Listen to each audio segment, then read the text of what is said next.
সম্পর্কে কারো জ্ঞান থাকে, তিনি তার নিজ কন্যা ফাতেমাকে বলেছেন, ফাতেমা, আমি তোমাকে জান্নাতের গ্যারান্টি দিতে পারবো না যদি তোমার আমল এবং ঈমান না থাকে। তাহলে কিভাবে একটি ধর্মীয় রাজনৈতিক দল আজকে বিভিন্ন জায়গায় বলে জামাত ইসলাম করলে নাকি আজকে জান্নাত পাওয়া যাবে?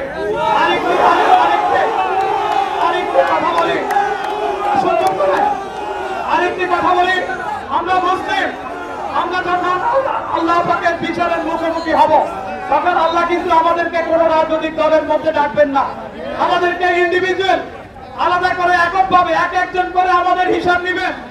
এক একজন যখন আমাদের হিসাব নিবেন তখন আল্লাহ একক হিসাব নিবেন। বলবেন না হাফিজুল দল আসেন, হেফাজত আসেন, ইসলামিক তাবলীগ জামাত আসেন অথবা জামাত ইসলামী আসে, কোন রাজনৈতিক দলের মাধ্যমে আল্লাহ আমাদের যেদিন হিসাব নিকাশের দিন ধার্য হবে, কিয়ামতের পর আমাদের যখন আমরা হিসাব নিকাশ আমাদের হবে তখন আমরা আমাদের হিসাব নিকাশ হবে ব্যক্তিগতভাবে আল্লাহ আমাদের সকলকে প্রশ্ন করবেন এবং আমাদের জবাব দিতে একমাত্র আল্লাহর কাছে ব্যক্তিগতভাবে। কোন রাজনৈতিক দলের মধ্যে দিয়ে জান্নাত পাওয়া যাবে না।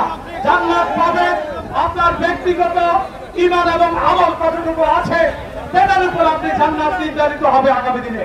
তাই আমি বলতে চাই, আপনার এই ধরনের বিভ্রান্তিতে কান দিবেন না এবং আমাদের অনেক সাধারণ ধর্মপ্রাণ ভাই বোনদেরকে, মা বোনদেরকে আজকে বাসায় বাড়ি দিয়ে বিভ্রান্ত করছে।